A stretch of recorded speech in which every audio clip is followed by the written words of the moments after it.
Hey guys, today we will study about the basic unit of nervous system, or you can also say the fundamental unit of nervous system, the neurons. मैंने आपको पहले भी बताया था neurons और nephrons में अंतर last video में. न्यूरॉन्स होते हैं वो है fundamental unit of nervous system. Nephrons होते हैं वो है fundamental unit of excretory system. ठीक है, तो ये बोर्ड में अक्सर पूछ लिया जाता है, तो एक इम्पोर्टेंट इंफॉर्मेशन.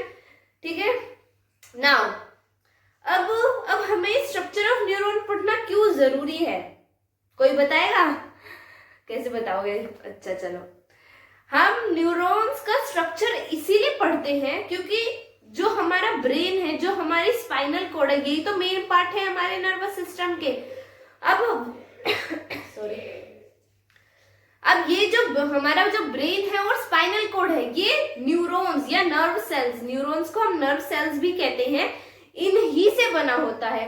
तो जब हम इनके स्ट्रक्चर को पढ़ेंगे तब हमें पता चलेगा कि कैसे कैसे इनका स्ट्रक्चर है, कैसे कैसे ये ट्रांसमिट करते हैं इलेक्ट्रिकल इम्पल्स. ठीक है, तो इसीलिए इनका स्ट्रक्चर पढ़ना जरूरी है. कैसे कैसे stimulate whatever all the functions of nervous system, ये कैसे कैरी करता है हमारा ब्रेन और स्पाइनल कॉर्ड, उसकी. अब ब्रेन और स्पाइनल बने जिससे है, अगर हम उस चीज को पकड़ लें तो हमें पता चल जाएगा कि सारा नर्वस सिस्टम हमारा कैसे वर्क करता है.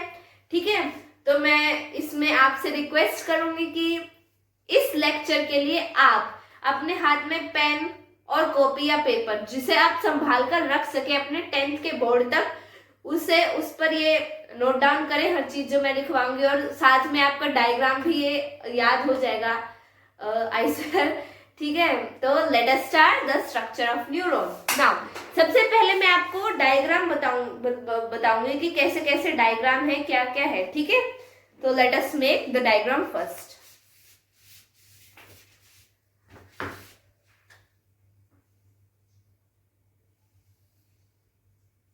आई होप आप सबको दिख रहा हो.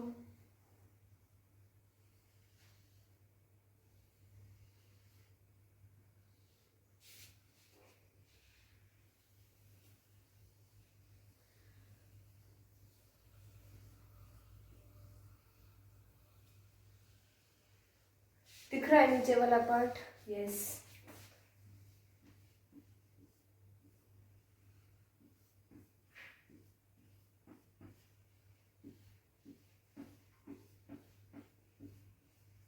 जितनी आप इस डायग्राम की प्रैक्टिस करोगे उतना ही आपको ये डायग्राम अच्छे. मैं कहती हूँ कि हर चीज को समझने के लिए उसका बेस्ट वे है उसका डायग्रामेटिक रिप्रेजेंटेशन याद कर लो, वो बेस्ट होगा. ठीक है, तो इसी चैनल पर आपको सारे डायग्रामेटिक रिप्रेजेंटेशन मिल जाएंगे हर एक चीज की. अब जैसे जैसे मैं बनाते जा रही हूँ, बस आप अभी पहले बनाओ, फिर मैं बाद में इसको पूरे अच्छी तरह से घोट के पिलवा दूंगी. ठीक है, सो बनाते चलो आप. अब मैं इसकी लेबलिंग भी नहीं कर रही हूँ.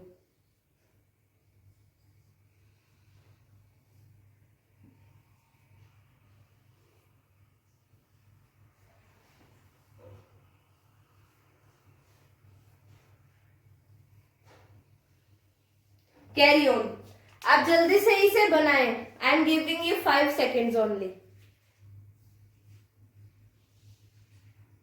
1 2 3 4 and last one is 5. I hope आप सबने बना लिया होगा. अगर नहीं बनाया तो वीडियो को पॉज करके इसे बना लीजिए.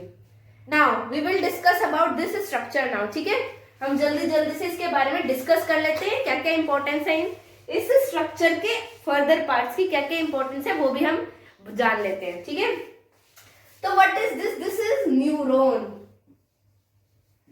और you can say nerve cell. ठीक है, जिन सेल्स से न्यूरॉन ब्रेन और स्पाइनल कॉर्ड बनता है ह्यूमन बॉडी का, उन्हें न्यूरॉन और नर्व सेल्स कहते हैं. और ये एक और बात कि nerve cells are the longest cells in our body. ठीक है, नाउ अब क्या करना है? लेबलिंग. नाउ अब क्या करेंगे? ठीक है, देखो, अब हर एक सेल में आपको पता है न्यूक्लियस होता है, तो इस सेल का भी अपना एक खुद का न्यूक्लियस है, and this is the nucleus.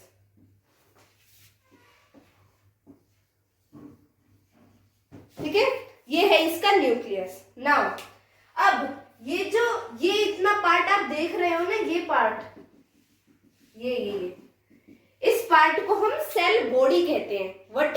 Cell body, और साइटोन भी आप कह सकते हैं, ठीक है। बॉटनिकल मतलब बायो की लैंग्वेज में साइटोन।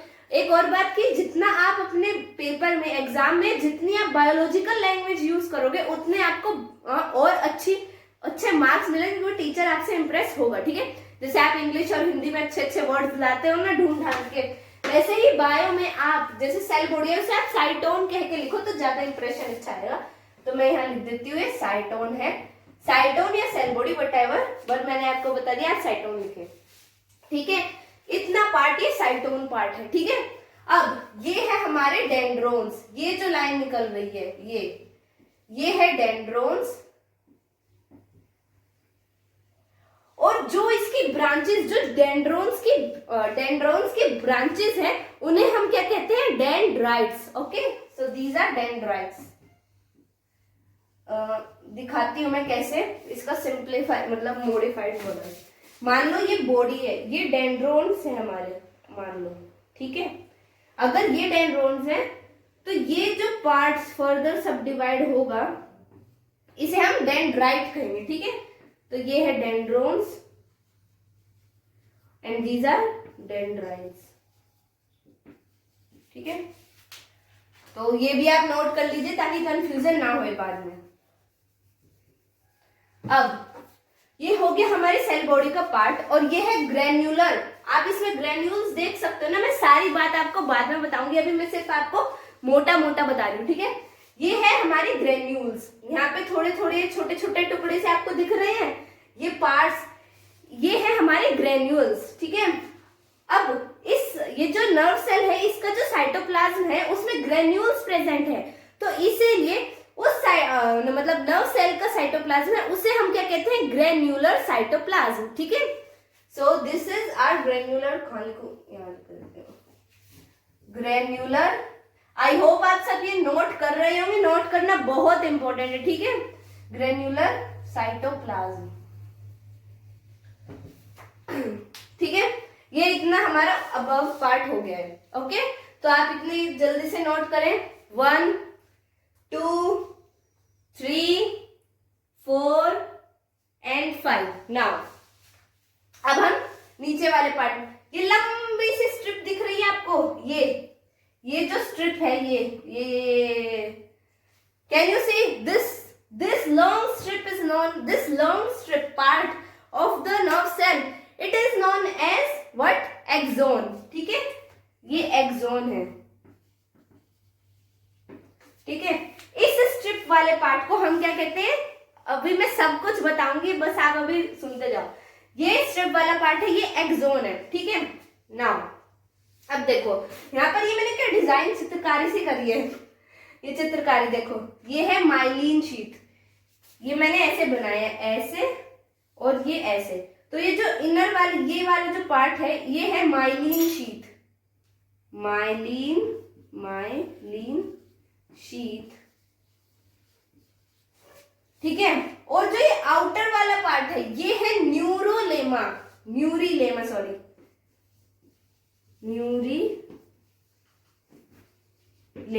ठीक है। ऐसे ही आगे फर्दर है, एक्सोन को ही सराउंड कर रहा है, ठीक है। नाउ अब जो ये स्वेलन पार्ट है ये क्या है? जो स्वेलन पार्ट है ये है एक्सोन है, ये एक्सोन यहां से शुरू हुआ है और यहाँ पर एंड हुआ है, तो इसीलिए इस स्वेलन पार्ट को हम क्या कहते हैं? Axon endings, axon endings. तो ये तो हमारी हो गई नेमिंग, लेबलिंग व्हाटएवर, ये तो हमारी हो गई लेबलिंग है सर, मतलब न्यूरॉन की हमारी हो गई नेबलिंग। अब ये क्या क्या है, इसमें क्या क्या है, ये सब हम अब पढ़ेंगे, ठीक है। सो ये रब करना पड़ेगा क्योंकि इसमें आएगा नहीं है, ठीक है। तो लेट मी रब। आई होप आपने ये लिख लिया, अगर नहीं हुआ तो रिवाइंड करके फिर से एक बार नोट कर लीजिए, वरना आपको कुछ समझ नहीं आएगा इसमें, क्योंकि नोट करना बहुत इंपॉर्टेंट है। बच्चे यही भूल कर जाते हैं, 10th में नोट्स नहीं बनाते हैं, और नोट्स कुछ कहीं पहाड़ से टूट के नहीं गिरते हैं, वो हमारे लेक्चर के ही होते हैं, ठीक है। नाउ हमने सबसे पहले क्या बनाया था, हमने उसकी सेल बॉडी बनाई थी। क्या बनाई थी हमने, सेल बॉडी। हमने न्यूरॉन की सेल बॉडी बनाई थी, ठीक है, सेल बॉडी बनाई थी। सेल बॉडी में क्या था, न्यूक्लियस, और क्या था, साइटोप्लाज्म। साइटोप्लाज्म की एक खासियत है कि ये जो साइटोप्लाज्म, जो न्यूरॉन और नर्व सेल का जो साइटोप्लाज्म है वो है ग्रेन्यूलर, क्योंकि उसमें ग्रेन्यूल्स प्रेजेंट है, छोटे छोटे पीसेस प्रेजेंट है, उसे हम कहते हैं ग्रेन्यूलर साइटोप्लाज्म, ठीक है। एक और बात, इसमें सारे ऑर्गेनेल्स होते हैं, सेल ऑर्गेनेल्स आपने पढ़े होंगे, गोल्जी बॉडीज वगैरह वगैरह, राइबोसोम्स एक्सेट्रा, ये आपने अपने 9th के फर्स्ट चैप्टर में पढ़ लिए होंगे। पर इसमें एक क्या प्रेजेंट होता है, सेंट्रोसोम एब्सेंट होता है। Centrosome is absent in nerve cells क्योंकि they have lost their ability to divide. अब वो लॉस्ट कर दे, मतलब अब वो आगे फर्दर डिवाइड नहीं हो सकते हैं, ठीक है। तो इसमें सेंट्रोसोम एब्सेंट होता है। जो नर्व सेल होती है उनमें सेंट्रोसोम क्या होता है, एब्सेंट होता है, ठीक है। ये बहुत इंपॉर्टेंट है, बोर्ड्स में आ चुका है, ठीक है। ये आपके होम एग्जाम्स में और प्री बोर्ड में भी पूछा जा सकता है, तो नोट इट डाउन। अब सेल बॉडी में न्यूक्लियस हो गया, साइटोप्लाज्म हो गया, सेंट्रोसोम एब्सेंट होता है, ठीक है। अब आगे है डेंड्रोन्स, ठीक है। वो किस में स्प्लिट होते हैं, वो छोटे छोटे तारों में स्प्लिट होते हैं, तारों यानी ब्रांचेस में स्प्लिट होते हैं, जिन्हें हम कहते हैं डेंड्राइट्स। अब क्या होता है, जब हमारी इंपल्स ट्रांसफर होती है, मान लो लेट मी चेक,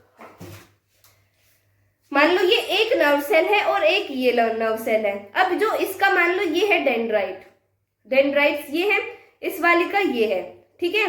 अब ये दोनों है, तो यहाँ पे ये डेंड्राइट्स निकल रहे हैं ना, तो फिर ये हेल्प करते हैं इसमें से, फिर इसमें जा पाएगा आसानी से, क्या हमारी नर्व इंपल्स जा पाएगी आसानी से, ट्रांसमिट हो सके, ये ट्रांसमिशन का जरिया है, ठीक है।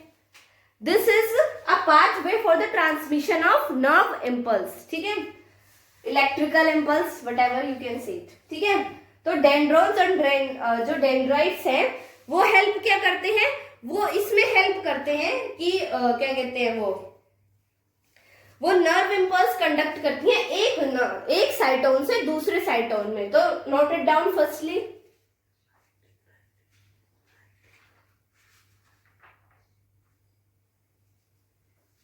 One, two, three, four and last one is 5। I hope आपने लिख लिया होगा। Now let us come to axon. Axon नहीं मतलब lower part of the this, what is this, neuron और नर्व सेल। अब जो लोअर, कौन सा था दिस, सॉरी, जो लोअर पार्ट है वो किससे बना होता है, एक्सोन से। एक्सोन क्या है, एक लॉन्ग प्रोसेस, यानी एक लॉन्ग पार्ट है। किसका लॉन्ग पार्ट है, it is a long process. Process मतलब वो नहीं, क्या कहते हैं उसे, प्रक्रिया नहीं है यहाँ पे प्रोसेस का मतलब, यहाँ पे प्रोसेस का मतलब वो स्ट्रिप से ही यूज किया गया है। Axon is a long process of largest part of nerve cell. ये भी पूछा जा सकता है एग्जाम में, तो इसीलिए कह रही हूं मैं, नोट करते रहे। Why I am saying you, why you have to note, because they can ask anything from your book, ठीक है। तो एक्सोन है वो एक लॉन्ग प्रोसेस है नर्व सेल की, मतलब सबसे लार्जेस्ट पार्ट है। एक्सोन का मैंने आपको दिखाया था ऐसे, साइड में स्ट्रक्चर बनाया था और ये बताया था, ये है माइलिन शीथ, ठीक है। ये माइलिन शीथ एक इंसुलेटिंग यानी जो कंडक्ट ना करे इलेक्ट्रिसिटी को, इंसुलेटर वही तो होता है, फिजिक्स में आपने पढ़ा होगा कि जो इलेक्ट्रिसिटी को कंडक्ट ना कर पाए, तो वैसे ही माइलिन शीथ है। माइलिन शीथ है वो इलेक्ट्रिकल इंपल्सेस को कंडक्ट होने से रोकती है, ठीक है। मान लो ये एक एक्सोन है, ये दूसरा एक्सोन है, तो ये एक नर्व में फिक्स रहते हैं। ये नर्व है, मान लो ये नर्व है, मैं दिखा रही हूँ, दिस इज अ नर्व, तो ऐसे दिखेगी आपको नर्व। तो इसमें बहुत सारे नर्व सेल्स होंगी। एक नर्व में बहुत सारे नर्व सेल्स होंगे और इस नर्व सेल में क्या होगा कि ये जो नर्व सेल है इसमें एक्सोन है वो कंबाइन होंगे, मतलब एक साथ चिपके होंगे, फिर तो इलेक्ट्रिकल इम्पल्स एक दूसरे का मिक्स हो जाएगा। तो उस मिक्सिंग को बचाने के लिए ये माइलिन शीथ होती है, ये इंसुलेटर का काम करती है, यानी इसमें इसके बाहर जो हमारी नर्व इम्पल्स है वो बाहर नहीं जा पाएगी। ठीक है, तो इसका काम ये एक व्हाइट इंसुलेटिंग शीथ होती है, स्ट्रक्चर होता है जो क्या करता है, जो प्रिवेंट करता है हमें मतलब हमें नर्व इम्पल्स को एक एक्सोन से दूसरे एक्सोन में पहुंचाने के लिए। ठीक है, नाउ न्यूरेलेमा। न्यूरेलेमा है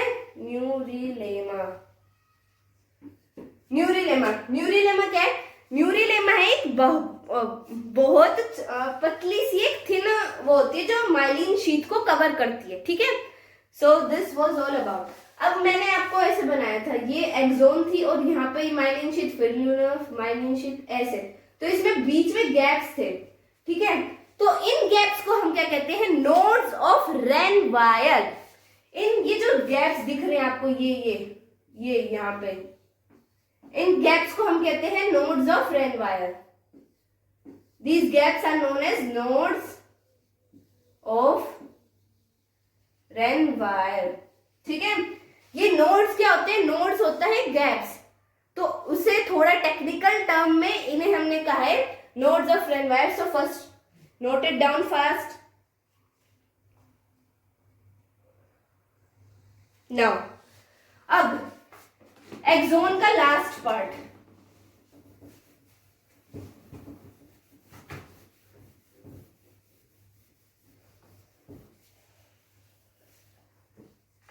लास्ट में मैंने बल्ब लाइक प्रोजेक्शंस बनाए थे, ये इतने मोटे मोटे एक्सोन एंडिंग्स कहा था जिसे मैंने। ठीक है, तो ये होती हैं एक्सोन एंडिंग्स। लास्ट एक्सोन का जो स्वेलन पार्ट है वो एक्सोन एंडिंग्स होती हैं। ठीक है, अब क्या होता है, ये एक्सोन एंडिंग्स है, यहाँ पर कुछ न्यूरोट्रांसमीटर यानी जो नर्व इंपल्स को ट्रांसमिट करते हैं यहाँ पे वो प्रेजेंट होते हैं, न्यूरोट्रांसमीटर्स। ठीक है, अब वो कुछ भी हो सकता है, आपके सिलेबस में वो है एसिटाइल कोलाइन, सॉरी। ठीक है, ये नर्व इंपल्स को ट्रांसमिट करने में हेल्प करते हैं। ठीक है, एक एक्सोन से दूसरे सेल बॉडी में। ठीक है, मैं दिखाती हूँ। मान लो ये है इसका बल्ब लाइट प्रोजेक्शन है ये, और ये कोई डेंड्राइट है। ठीक है, एक ऐसे ही तो होगा वो, सॉरी। ठीक है, ये दूसरे की सेल बॉडी है और ये पहले का लास्ट वाला पार्ट है। अब यहाँ पे एसिटाइल कोलिन कोई और भी न्यूरोट्रांसमीटर प्रेजेंट हो सकता है जो कि ट्रांसफर करेगा यहाँ पर दूसरे नर्व सेल में। ठीक है, अब यहाँ जो ये वाला गैप है, इस गैप को हम कहते हैं synaptic cleft. You will study it about later in I think so next video, आपको ये मिल जाएगा इसके बारे में डिटेल। ठीक है, तो ये हो गया ऐसे। तो मैंने आपको बता दिया ये स्ट्रक्चर था, वेरी सिंपल स्ट्रक्चर, सबसे सिंपल स्ट्रक्चर है I think so in your syllabus. तो let us rewind what we have learn today. हमने पढ़ा है स्ट्रक्चर ऑफ न्यूरॉन। न्यूरॉन किन किन पार्ट्स से बना है? न्यूरॉन में क्या होता है? न्यूरॉन में सेल बॉडी होती है साइटोन, और फिर बाद में एक लॉन्ग प्रोसेस होती है एक्सोन। साइटोन में क्या होता है? न्यूक्लियस होता है। ठीक है, और जो साइटोन का मतलब जो नर्व सेल है उसका जो साइटोप्लाज्म है उसमें ग्रेन्यूल्स प्रेजेंट होते हैं, इसीलिए उसे हम कहते हैं ग्रेन्युलर साइटोप्लाज्म।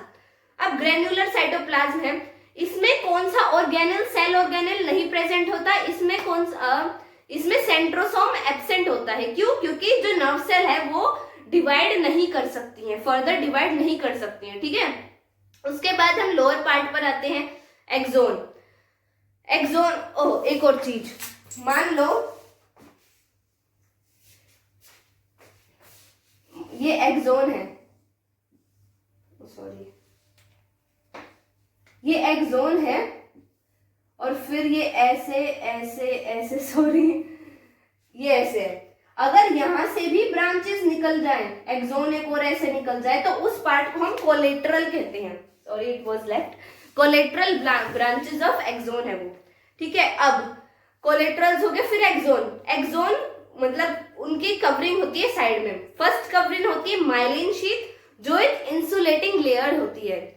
बाद में सेकेंड कवरिंग होती है न्यूरिलेमा, जो माइलिन शीथ को कवर करती है. ठीक है, अब दो मतलब इन दो पार्ट के बीच में, एक ऊपर पार्ट है एक नीचे पार्ट है, इन दो पार्ट के बीच में जो गैप होता है, उस गैप को हम क्या कहते हैं, नोड्स ऑफ रेनवायर.